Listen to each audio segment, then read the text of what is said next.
on top. And I think his contextual intelligence, that he knew a lot about the issues, and his emotional intelligence, he was able to manage his own emotions. You famously said, I'm not going to dance on the Berlin Wall because it'll make it difficult for Gorbachev to negotiate. That was an extraordinary set of skills, which meant he presided over the end of the Cold War with Germany inside NATO and not a shot being fired. That was quite an extraordinary performance.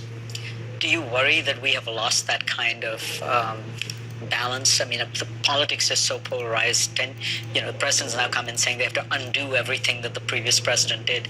What you're describing is a much more subtle kind of navigation. That's right. I mean, as we polarize politically and we have presidents who are so keen on differentiating their product that they have to repeal on something that the predecessor did, that's very bad for us.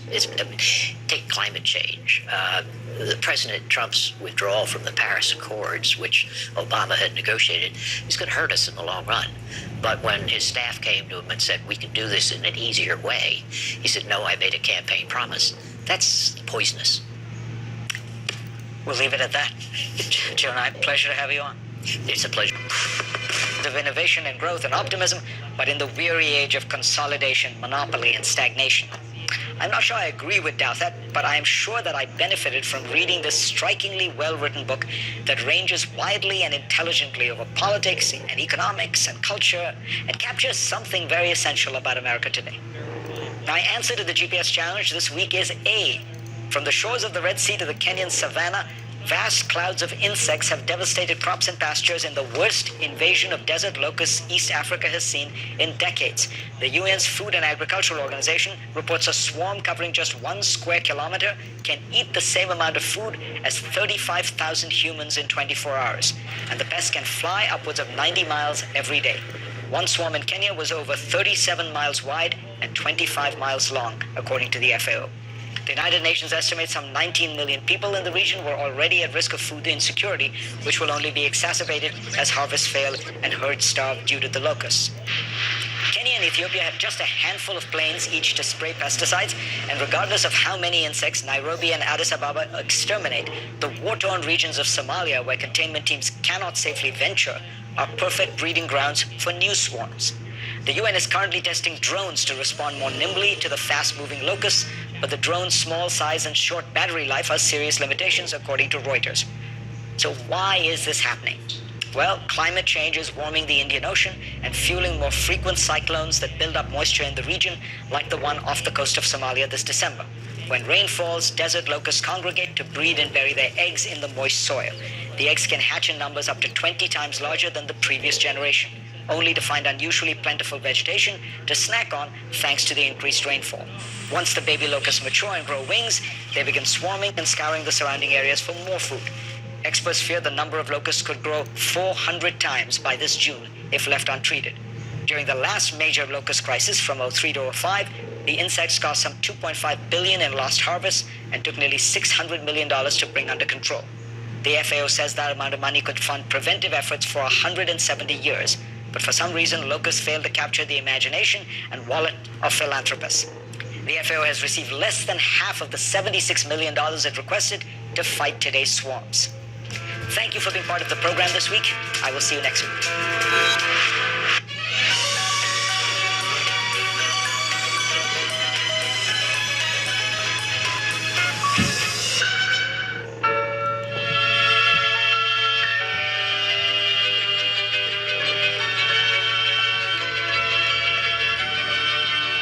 The weather, sponsored by Qatar Airways.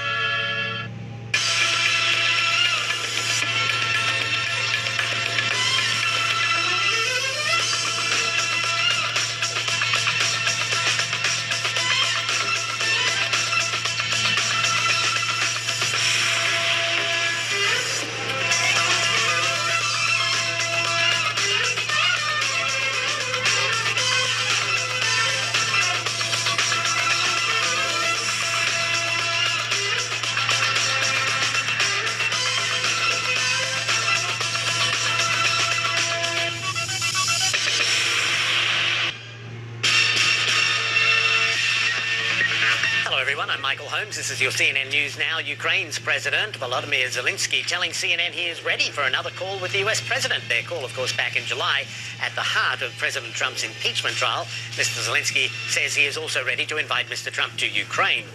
The numbers keep growing from the coronavirus outbreak. China reporting more than 2,000 new cases and 142 more deaths. The virus has now killed more than 1,600 people, the vast majority of them in mainland China. And a Chinese tourist in France became the first person in Europe to die from the illness. Some Americans, meanwhile, on a quarantine cruise ship in Japan will be going home soon. The US sending at least one plane on Sunday to evacuate them from the Diamond Princess. Nearly 300 people on the ship are infected with coronavirus, at least 29 of them Americans. Passengers with signs of infection will not be allowed to board the evacuation flight.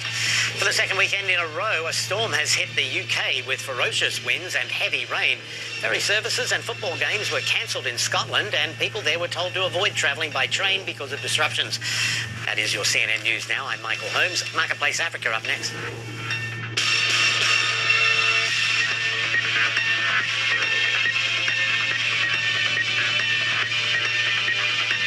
The Dangote Group stands at the forefront of African enterprise, with substantial investments that will propel the continent towards greater prosperity.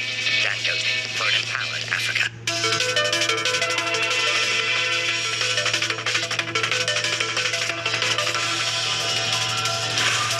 Welcome to Marketplace Africa. We cover the biggest economic trends impacting the continent. I'm Zain Asher. Situated at the base of Africa, Cape Town has long been a port of call for all types of industries. Among them, transport, recreational water sports, tourism, and leisure boating. But beyond the sparkling yachts and sailboats docked to the city's famous V&A waterfront is another industry the country is hoping they will grow: catamaran building. The worldwide demand for catamarans is rising, with the North American market projected to grow 3.5% between 2018 and 2024. South Africa is only second to France when it comes to the production of these sailing vessels, with 90% of the country's catamarans built specifically for export to places like the Caribbean and Europe. What is the industry doing to ride the wave of a growing ocean economy? Eleni Jokos tells us. Cape Town, South Africa. Though this coastal city is known for tourism and its amazing waterfront views, one burgeoning industry is making waves. We have commercial fishing vessels, we have tugboats, we have leisure craft, multi-hulls, catamarans, we have multi-hull fishing vessels, we have ski boats, we have canoes. Starting at the top, South Africa is known for recreational catamarans, which are multi-hulls. Catamarans can be found everywhere from the Caribbean to the Mediterranean. And with the comforts and size of a luxury yacht, leisure catamarans come with prices that can soar into the millions. In South Africa, we are currently aware of 25 boat-building boatyards in the country. There's one company with the lion's share of the business. Robertson & Kane is the third largest catamaran builder in the world. We are second to the two big French manufacturers. We have 7 facilities in total, 5 of them producing boats, and one of the facilities is a unique joinery shop which supplies all the interior, the wood, marine ply interiors to the other factories. Every boat is built by hand, and the company says it takes 1,000 people to deliver one from start to finish. The volumes have been increasing steadily over the last years. This year we built 190 boats, and next year we're going to be building a similar amount of boats. Demand for the product extends beyond South Africa. Robertson & Kane says it exports around 30% of these specialized boats. Why would a European or an American buy a South African boat? First and foremost, we're one of the best in the world. Secondly, our coastline, our seas are known to be very rough. So as a tendency, we tend to create and overcompensate on our build because we have to sail them out. So in terms of seaworthiness and toughness of the boat, we're almost second to none. And while some components of their boats are produced outside of South Africa, boat building has still been an economic boon for the country. The impact of the South African boat building industry on the South African economy is sitting at $150 million with a gradual increase of 5% per annum. The government of South Africa has made it their sole mandate, basically, through one of their policies. Any boats that are acquired or procured by the South African government, 60% of that boat needs to be built locally. And that's really boosted the industry. The industry's success can also be seen through the growing interest in Cape Town's long-running boat show and self-proclaimed largest boating exhibition in Africa. The boat show has been running for 20 years in Cape Town. In the last 3 years, we've seen an increase in visitors, an increase in exhibitors, and the show is steadily increasing and providing a really great platform for the boating industry in South Africa. The growing ocean economy extends beyond the boat show as well. Enter the Super Yacht Training Academy, offering career training for aspiring yacht crew members. If you look at someone like Robertson and Kane, who are building all the Leopard yachts, they need to transport them all over the world, and they need crew to actually do that. So the easiest option is to put a crew on board to send these boats to Grenada or wherever they are, and that's where we come in. We have 3 basic points of entry into the super yacht industry. We call it deckhand, stewardess, and chef career courses. The industry itself is one of the fastest growing industries in the world. They need qualified, skilled crew to be able to go work on those boats. So we're at this stage with our current capacity. We do between 100 and 140 young people a year. We've got to get it as smooth as possible. Super Yacht Training Academy co-founder Brett Nassi trains chefs how to transition their skills to the sea. It's very different from working in a standard kitchen. You've got moving parts. You need to understand how to manage yourself in the galley. So there's a whole lot of components to that your standard chef wouldn't understand necessarily. While Super Yacht Training Academy and others provide valuable support, leaders in the boating industry say more is needed. I think a lot of support should be given to the boat building industry in South Africa, because we're not only carrying just the product, which is the South African boat, but we're also carrying the country, because once people are interested in the product and the fact that it's built in South Africa, the immediate thing that they want to do is that they want to come to see the country as well and what it has to offer. Eleni Jokos, CNN. Still to come here on Marketplace Africa, how a former consumer electronics giant and healthcare technology company is shifting its focus towards Africa.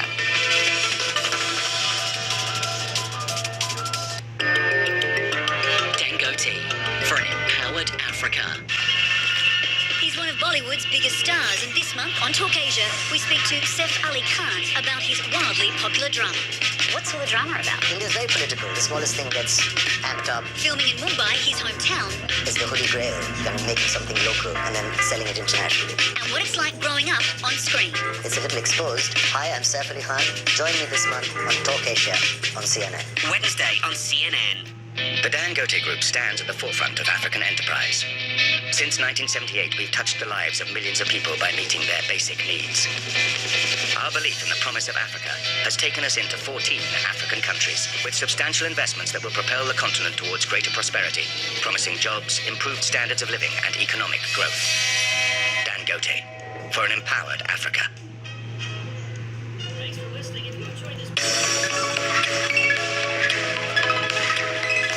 The Profit Point, in association with Dangote. Welcome back. For many, the company known as Philips is synonymous with making TVs, radios, and other consumer electronics. In 2013, the company pivoted into the health technology industry, focusing on ultrasound machines, thermometers, and breast pumps, among other things. Lenny Jokos sat down with the CEO of Philips Africa, Jasper Westering, to discuss the company's deep dive into the digital health technology world. My name is Jasper Westering, and I'm the CEO for Philips in Africa. Let's talk about Philips' history on the continent. You've obviously been here for many decades, but tell us about the turning point for the company in Africa. Well, we've been indeed for a long time on the continent, for over 100 years, and I think it reflects a little bit the history of what we as a company also went through. I think a lot of people still think about radio, TV, because we had factories here, but actually we moved away from those businesses, and we really focus now as a diversified health technology business, solely on health technology, and we're also doing that in the continent.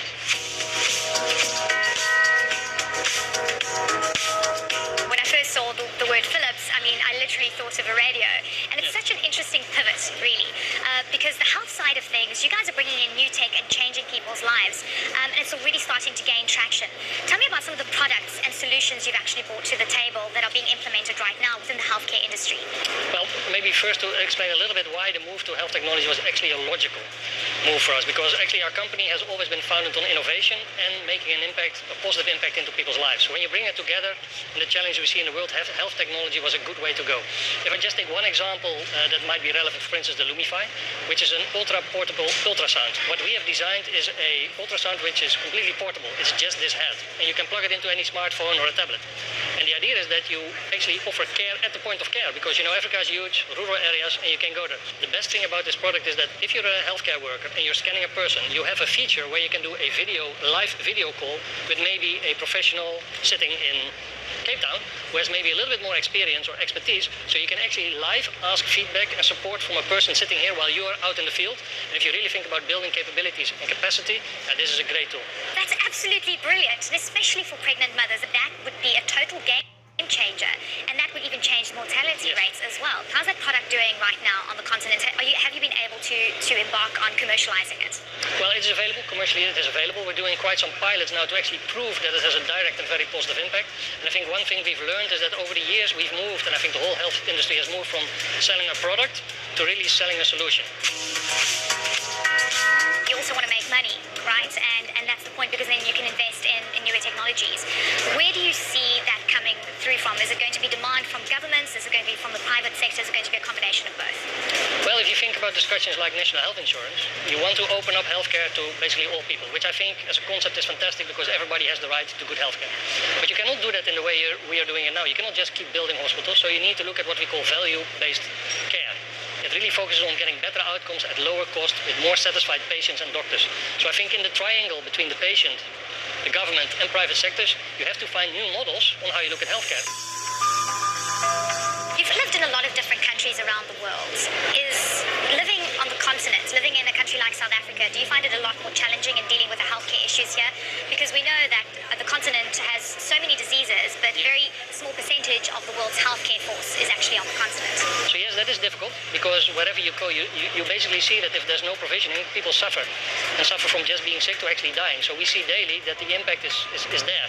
That makes it more difficult. On the other hand, the moment you do something, the moment you get a clinic up and running, the moment you refurbish a hospital, you also see that direct positive impact. So sometimes it's difficult, but on the other hand, we see many opportunities to actually make a positive impact. And I think with me, many people that work for Philips in Africa, but globally, are there to make that positive impact. And for sure, we are making an impact in Africa. That does us here on Market-Based Africa. Remember, you can head to our website for the latest stories and keep up with us on social media as well. Thank you so much for watching. I'm Zain Asher. I'll see you next time in the Marketplace.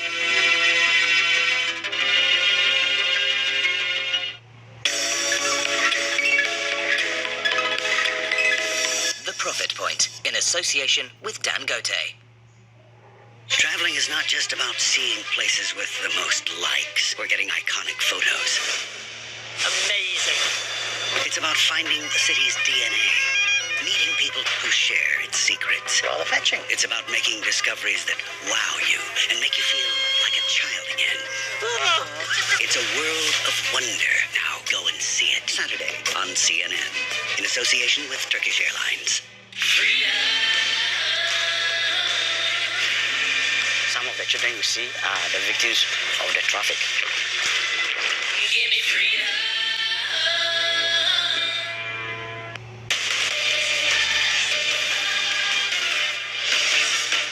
Thanks for joining us. Welcome to World Sport. I'm Patrick Snell. We start in England with the continuing fallout, though, from the crisis engulfing Premier League champions Manchester City. Now, on Friday, City, one of world football's biggest names, learning they've been banned from European football's elite club competitions, including the UEFA Champions League. This for the next 2 seasons after falling foul of financial fair play regulations. We've been gathering reaction and, of course, analysis to this huge developing story that's left the sports world in shock, with much of it centering on and around the first Premier League fixtures to be played since the news broke on Friday. One of those taking place at Carrow Road, where champions-elect Liverpool beat rock-bottom Norwich City 1-0 on Saturday.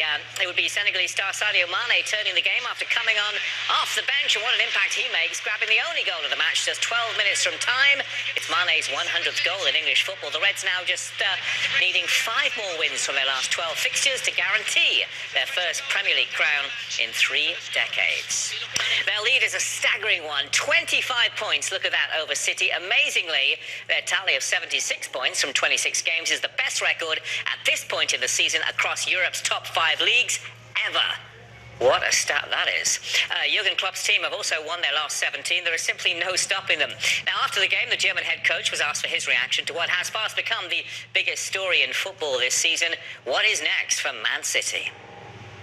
I can imagine that in a moment is really difficult for the sports people to understand. You believe the people you work with, that's how it is, and they tell you this like this and that, and obviously somebody sees it completely different. But I really feel for them, to be honest, for Pep and the players. But yeah, that will not help, I think. But it's the first. What is it? What do they say? The first verdict. I said, Like an appeal. Yeah, they will appeal, and then we will see what happens then. But it's obviously serious. Otherwise, the UEFA would not react like that. But how I said, the football they played and play, was exceptional and will be exceptional. Well, there's no question, all-conquering French football champions Paris Saint-Germain are heading for a third straight championnat crown and their 9th overall. But when superstars like Neymar, Cavani and Mbappe come to reflect on the season that was, there's one match in particular that's likely to immediately come to mind. Their opponents on Saturday, Amiens, a club battling relegation and yet a team that suddenly found itself 2-0 up at home against the star-studded side from the capital, thanks to Gaël Kakuta's amazing strike there. Incredibly, minutes later, Fousseni Diabate making it Amiens 3, PSG 0. But then came the fight back. PSG's teenage defender Tanguy Kouassi scoring from 2 headers from corners. That was one of them. And then, how about this? When Mauro Icardi scores from close range, PSG were sensationally 4-3 up. But wait, the hosts were far from done. Serhou Guirassy, who'd scored Amiens first, grabbing their last in the thick of stoppage time, an enthralling finish. 4-4, the final score. PSG 13 points clear atop Ligue 1. In Spain, a right scrap for the title between Real Madrid and defending champions Barcelona, who face Getafe on Saturday. In fact, it could not be tighter right now. By the end of Saturday play, both teams level on points atop La Liga. To Catalonia then, where Barca started superbly against Getafe, been having a great season themselves so far, but they were powerless when Antoine Griezmann there, with wonderful dexterity of the feet, great finish, opening goal. Lionel Messi played his part in the build-up to that one, and he would assist with his team's second as well. Sergio Roberto with a really calm, cool finish for 2-0. 2 goals in just a few first half minutes. Getafe did pull one back, but it ends 2-1 Barcelona, the final score. So Barca pull level on points, at least for now. On Sunday, Los Blancos facing struggling Celta Vigo. Messi, though, continues to be so important to Barcelona and so influential too, as we saw over that recent very public spat he had with sporting director Eric Abidal.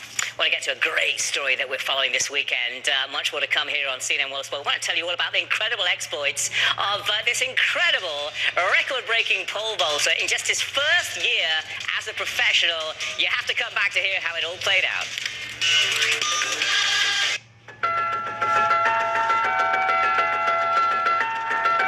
海の魅力、島の魅力を明らかにしようということで始まった芸術祭です。島の食材を使うことで農家さんの流通が良くなったりとか、漁業関係の流通が良くなったりと大きな流れの一つとして起こっています。今移住に対してすごく興味があるっていうような人たちっていうのは教育っていうことをすごく意識されてるんで、そういったことを高めていこうというふうには考えています。思ってたよりも島の変化っていうのは大きくて、子育て世代の移住者がとても増えました。移住相談を図書館でされて移住を決められたりした方とかもいらっしゃいます。やっぱり地域にコミュニティを作りながら何かやろうっていうことに必死ですね。その時にやっぱアートっていうのは非常に大きな媒介になるっていうことがその芸術祭の中で分かったっていうことですね。岡山芸術コールの役割というのは地域に長い時間いてもらうツールだと思っています。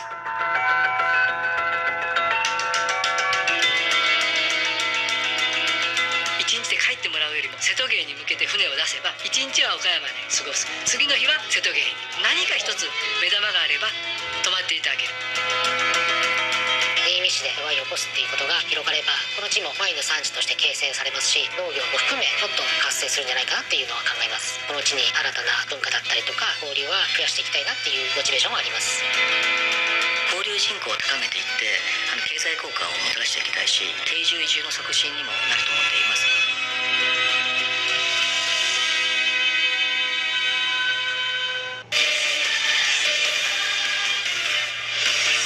We're back with a weekend to remember for 20-year-old athlete Armand Duplantis. Last weekend in Poland, the US-born Swede clearing 6.17 meters in the pole vault to set a new world record. How about this? Because on Saturday in Scotland, he just went and broke his own mark with a 6.18 meter vault on his very first attempt there in Glasgow. Look at the reaction. It's incredible. Could he be athletics' next big thing?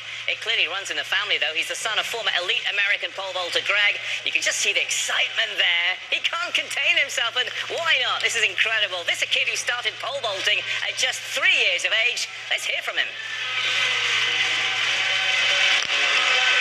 I guess more and more attention, but you know, I don't mind. I want to jump high, and I know that the higher I jump, the more attention, the more pressure, the more expectations are going to be put on me. So it's just part of the game. It certainly is. All right, one big weekend for basketball fans as well. This is the NBA's annual All-Star Weekend taking center stage right now in Chicago. Albeit this year, the event does take place against a backdrop of melancholy following the recent passing of the legendary Kobe Bryant, his daughter Gianna, and 7 other people as well. Here's Andy Scholes. Well, Patrick, it's a very frigid All-Star weekend here in Chicago, but luckily basketball is played indoors. But this entire weekend, it's really about paying tribute to Kobe Bryant, his daughter Gigi, and late NBA Commissioner David Stern. Now, when the festivities got going on Friday night, they played a video tribute for all of them before the Rising Stars game. And then Kobe's former teammate, good friend, Spanish legend, Pau Gasol, along with WNBA star Sue Bird, they came out to center court, spoke about what Kobe meant to the game of basketball. Fans in attendance all started chanting Kobe's name. Now, the All-Star players met with the media on Saturday, and I asked reigning MVP Giannis Antetokounmpo about what Kobe meant to him. He was the Michael Jordan of our generation. He was one of those guys that, gave back to the game so much, gave back to the players. A lot of people, when they're so great, they don't do that. And there was a quote that said that talent is worthless if you're not willing to share it, right? And he was one of those guys that was sharing his talent with us, and he's going to be definitely missed. LeBron will be making his 16th appearance in the All-Star game on Sunday. Now, the All-Star Weekend festivities got started with the Rising Stars game on Friday night. It's the first and second-year players split up into 2 teams, U.S.-born players versus players from around the world, and all eyes were on Zion Williamson as he made his NBA All-Star Weekend debut. Zion's former teammate when they were 13 years old, John Morant, picking up where they left off. They hooked up for a bunch of alley-oops in the game, had the crowd going wild. Now, remember, Zion, 6'5", 285 pounds. He dunked the ball so hard one time, he actually broke the basket. It was tilted and had to be fixed at halftime. Right before halftime, Mavs star Luka Doncic had the fans on their feet as he pulled up and hit a 3 from beyond half court. He and the Hawks' Trae Young, who Doncic was traded for on draft night, embracing, having a nice laugh about that. The U.S. Rising Stars storming back in this game to just blow out the world in the second half. Hornets' Miles Bridges, look at this, the alley-oop to himself, and look at his face as he catches the ball. Bridges, he was the MVP of the game as the U.S. beat the world by a final of 151 to 131. Now, Sunday's NBA All-Star Game is expected to be a very emotional night. Jennifer Hudson's going to be performing a musical tribute to Kobe, Gigi, and the 7 others who lost their lives in that helicopter crash. And Patrick, once the game tips off, Team LeBron will all be wearing Gigi's number 2 on their jerseys, while Team Giannis will wear Kobe's number 24. Andy, we thank you. All right, well, we're going to head to Germany now, where it's extremely tight atop the Bundesliga. Leaders Bayern Munich, they don't play until Sunday when they go to Cologne. So on Saturday, a chance for title-chasing RB Leipzig to really crank up the pressure on the Bavarian Giants and go top of the table, well, for a few hours at least. Leipzig hosting relegation-threatened Werder Bremen Saturday. And this, as it turned out, will be a bit of a stroll in the park for Julian Nagelsmann's team, who were up and running early on thanks to Lucas Klosterman there. Before the break, it gets even better. The Leipzig lead would be doubled. Patrick Schick, the young Czech player, with a header for 2-0 from the corner there. 3 points at this point, beckoning for the hosts. And just to make sure of it all, just after the restart, intricate team play culminating in the French player Nordi Mukiele putting the game to bed. 3-0 RB